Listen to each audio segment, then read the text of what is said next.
எங்களுக்கு சென்னையில போராட்டம் நடத்திக்கிட்டு இருக்காங்க.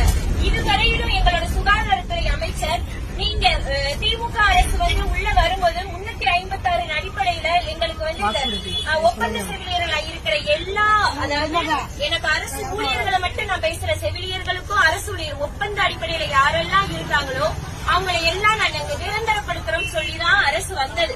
அதனால வைத்தியம் பார்த்தோம். ஆனா செவிலியர்கள் கோபமா பேசுறாங்கன்ற ஒரு விஷயம் தான் பொதுமக்களுக்கு தெரியும். ஆனா செவிலியர்கள் ஏன் அந்த மாதிரி இருக்காங்கிறது உங்களுக்கு தெரியாது. இதுவரையிலும் நாங்க 10-15 வருடங்களா வெறும் ஒப்பந்த செவிலியருக்கு வெறும் 15,000 18,000 சம்பளம் 7,000ல இருந்து உள்ள 18,000 வரையில இப்ப வாங்கிக்கிட்டு கிட்டத்தட்ட 15 வருஷமா வேலை பார்த்துக்கிட்டு இருக்கோம். பணி சுமை எங்களுக்கு எவ்வளவு இருக்குங்கிறது உங்களுக்கு தெரியாது. அதே மாதிரி இதை நீங்க வீடியோ எடுத்தாலும் ஓகே, சரிங்களா? ஏன் இதை நான் பொதுமக்களாகி உங்கள்கிட்ட நான் இந்த இடத்துல இந்த பஸ்ல பேசுறேன்னா, கிட்டத்தட்ட 4 நாட்களாக போராடிக்கிட்டு இருக்கோம்.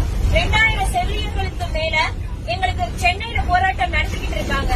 இதுவரையிலும் எங்களோட சுகாதாரத்துறை அமைச்சர் நீங்க திமுக அரசு உள்ள வரும்போது 356 அடிப்படையில எங்களுக்கு ஒப்பந்த செவிலியர்கள் இருக்கிற எல்லா, அதாவது எனக்கு அரசு ஊழியர்களை மட்டும் நான் பேசுற, செவிலியர்களுக்கும் அரசு ஊழியர் ஒப்பந்த அடிப்படையில யாரெல்லாம் இருக்காங்களோ அவங்களை எல்லாம் நாங்க நிரந்தரப்படுத்துறோம் சொல்லிதான் அரசு வந்தது.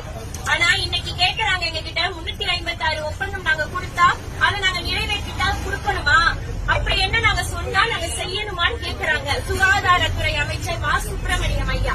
இதையெல்லாம் நீங்க பொதுமக்களுக்கு நான் கொண்டு போய் சேர்க்கணும்னா நான் அந்த பஸ்ல நான் உங்கள்கிட்ட பேசிக்கிட்டு இருக்கேன். நீங்க பொதுமக்கள் எங்களுக்கு சப்போர்ட் பண்ணலைன்னா கண்டிப்பா அந்த போராட்டம் வெளியில தெரியாது. ரவும் பகலமா உங்களோட பிள்ளைங்க தான் நாங்க. உங்க மக, உங்க தங்கச்சி, உங்க பொண்ணு எல்லாருமே செவிலியரா இருப்பாங்க. கண்டிப்பா எல்லாருமே நடு ரோட்ல நேற்று நைட்டு 12 மணிக்கு கூடுவாஞ்சேரியில இருந்து நடந்தே பிள்ளைங்க கிளம்பாக்கம் வந்தாங்க. கிளம்பாக்கம் நைட்டு, அந்த நைட்டு இரவும் தூக்கமும் இல்லாம எதுவும் இல்லாம நாங்க போராடிட்டு இருக்கோம். ஆனா எந்த அளவுக்கு பொதுமக்களுக்கு ரீச் ஆயிருக்குங்கிறது தெரியல. தயவு செய்து இந்த இதுல இருக்கிறவங்க இதை நீங்க ரீச் பண்ணுங்க. எல்லா நியூஸ் சேனலும் இதை அமுக்க பாக்குறாங்க, வெளியில கொண்டு வர மாட்டேங்கிறாங்க. நாங்க கிட்டத்தட்ட எத்தனையோ வருடங்களா இருக்கோம். மருத்துவ கல்லூரி டிஸ்ட்ரிக்ட் ஓபன் மட்டும் பண்ணா பத்துமா? அதுல போட வேண்டிய செவிலியர்கள் போட வேண்டாமா? இதை கேட்டா 8000 செவிலியர்களை நாங்க உடனே எப்படி நாங்க நிரந்தரப்படுத்துவோம் எங்களையே திருப்பி கேள்வி கேட்கிறாங்க. அப்படி இருக்கும்போது நடமாடும் மருத்துவம் மட்டும் உருவாக்க முடியுது அல்லவா? உங்களுக்கு நோய் கொடுக்கறாங்கல்ல, அவங்க எல்லாம் ஸ்டாஃப் நர்ஸ் படிச்சிருக்காங்களான்னு எனக்கு தெரியாது.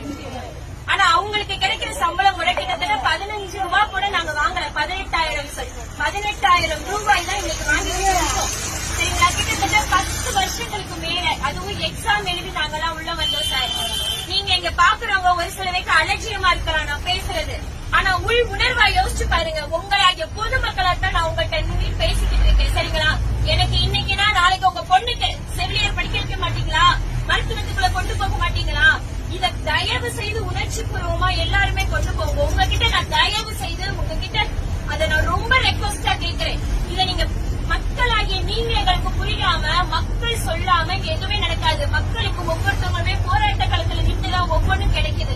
இத பொதுமக்கள் நீங்க ஸ்ப்ரெட் அவுட் பண்ணீங்க.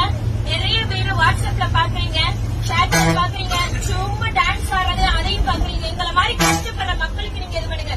உங்களுக்கு ஒண்ணுனா நாங்க தானே சார் வர்றோம், முடியாம ஓடி வர்றீங்க. அன்னைக்கு நாங்க ஸ்ட்ரைக் பண்ணிட்டு இருக்கோம். ராம்நாடு வெளியில இருக்கிற ஒரு இடத்துல ஃபிட் அடிச்சு ஒருத்தர் கீழே விழுந்தாரு. யாரு தூக்கிட்டு பண்ணானா நாங்க. அங்க நின்று செவிலியர்கள் தான் போராடிட்டு. ஆனா பொதுமக்கள் நீங்க எல்லாரும் எப்படி இருக்கீங்கிறத நீங்களே நினைச்சுக்கங்க. எங்களுக்கு சப்போர்ட் பண்றதுக்காக தாழ்மையுடன் கேட்டுக்கொள்கிறேன்.